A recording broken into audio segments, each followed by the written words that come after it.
അപ്പോൾ അമ്മ പറഞ്ഞു, എനിക്ക് നിങ്ങളെ ഒരു ചോദ്യം ചോദിക്കാനുണ്ട്. അപ്പോൾ ഞങ്ങൾ അറിയാൻ വേണ്ട കുട്ടികളല്ലേ, നിങ്ങളുടെ ഏറ്റവും വലിയ സ്വത്തല്ല? ഞങ്ങൾക്ക് വലിയ സംശയമൊന്നുമില്ല. ഇത്ര എളുപ്പമായിട്ടൊരു ചോദ്യം ചോദിക്കാനാണോ ഞങ്ങൾ വ്യക്തമാസികയുമില്ല, ഈ ചോദ്യം ചോദിക്കാനാണോ എന്ന് വിചാരിച്ചു. ഞങ്ങൾ ഒരുമിച്ച് പറഞ്ഞു പട്ടുപാവാട. അപ്പൊ നിങ്ങൾക്ക് തോന്നുമായിരിക്കും അതെന്താ അങ്ങനെ പറഞ്ഞതെന്ന്. ഇന്നത്തെ സാഹചര്യത്തിന് വളരെ വ്യത്യാസം. ഇത് പാവാട വേണ്ട ഫ്രോക്കാണ്, അത് വേറെ കാര്യം. ഫ്രോക്കിന്റെ നീളം കുറേയും കൂടുകയും ചെയ്യുന്നു എന്നുള്ളതേ ഉള്ളൂ. ഫ്രോക്ക് ഇടുന്നോട് പൊട്ടു തോന്നില്ല, അത് വേറെ കാര്യം. പക്ഷെ അന്ന് പട്ടുപാവാട എന്ന് പറയാൻ കാരണം ഞങ്ങൾക്ക് വളരെ കുറച്ച് പട്ടുപാവാടകൾ ഉണ്ടായിരുന്നു.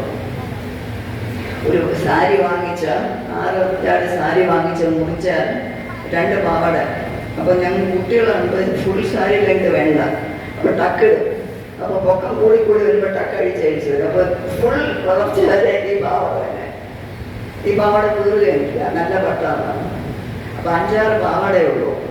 അപ്പോൾ ഞാൻ വിചാരിച്ചു ഭയങ്കര സംഭവമാണ് പട്ടുപാവാട. പട്ടുപാവാടയല്ല, ഒന്നുകൂടെ ആലോചിച്ച് നോക്കാൻ. ഞങ്ങൾ ആലോചിച്ച് ഇനിയിപ്പോൾ എന്താ പറയുന്നത്? വയസ്സിനും വയസ്സിയും എന്ന് പറയുന്നത് ഞങ്ങൾക്ക് 2 കാഡിലാക്ക് കാറുണ്ടായിരുന്നു.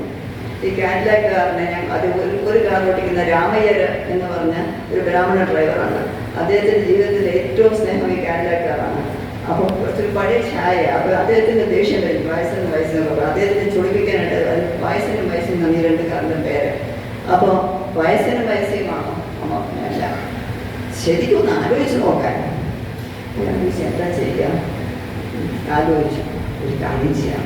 ഞങ്ങൾക്ക് വളരെ കുറച്ച് ആഭരണങ്ങളെ ഉണ്ടായിട്ടുള്ളൂ, വളരെ കുറച്ച്. പക്ഷെ എന്നാലും ഞങ്ങൾക്കും അറിയാം ആഭരണത്തിന് വിലയുണ്ടെന്ന്. എത്രയാണെന്നൊന്നും ഒരു പിടിയില്ല. എന്തായാലും എന്തെങ്കിലും ഒരു വില കാണുമല്ലോ. ആഭരണം അല്ല.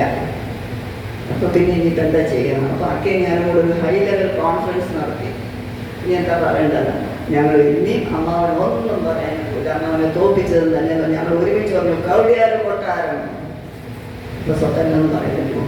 അന്ന് അതൊന്നും നമുക്കറിയാൻ വയ്യെങ്കിലും 100 ഏക്കറൊക്കെ ഉണ്ട്. ബക്കിംഗ്ഹാം പാലസിനെക്കാട്ടും കൂടുതൽ സ്ഥലമുണ്ടെന്ന് അതൊന്നും നമുക്കറിയാൻ വയ്യ. ഞങ്ങളിങ്ങനെ വിജയശ്രീലാണ് നിൽക്കുകയാണ്. അപ്പം അമ്മ പിന്നെ തലമുറക്കും എല്ലാം ഞങ്ങൾ തോറ്റു. അമ്മ പറഞ്ഞു നിങ്ങളെ കൂടെ പറയാൻ പറ്റില്ല, ഞാൻ പറഞ്ഞുതരാം. നിങ്ങളുടെ ഏറ്റവും വലിയ സ്വത്ത് ശ്രീ പത്മനാഭസ്വാമിയുടെ അടുത്തുള്ള ഭക്തിയാണ്. അതെ, നിങ്ങൾക്ക് എപ്പോഴുണ്ടോ അന്ന് നിങ്ങൾക്ക് രാജപദവിയല്ല ചക്രവർത്തി പദവിയോ കൂടുതലെല്ലാം ഉണ്ടെങ്കിൽ അതാണ്. അതില്ലയോ? ഒന്നുമില്ല. അത് ഞങ്ങൾക്ക് ഒരു ഉപദേശമായിട്ട് ഞങ്ങൾ സ്വീകരിച്ച ഇന്ന് വരെ ഞങ്ങളുടെ ഹൃദയത്തിൽ അത് താഴ്വയ്ക്കുന്നുണ്ട്.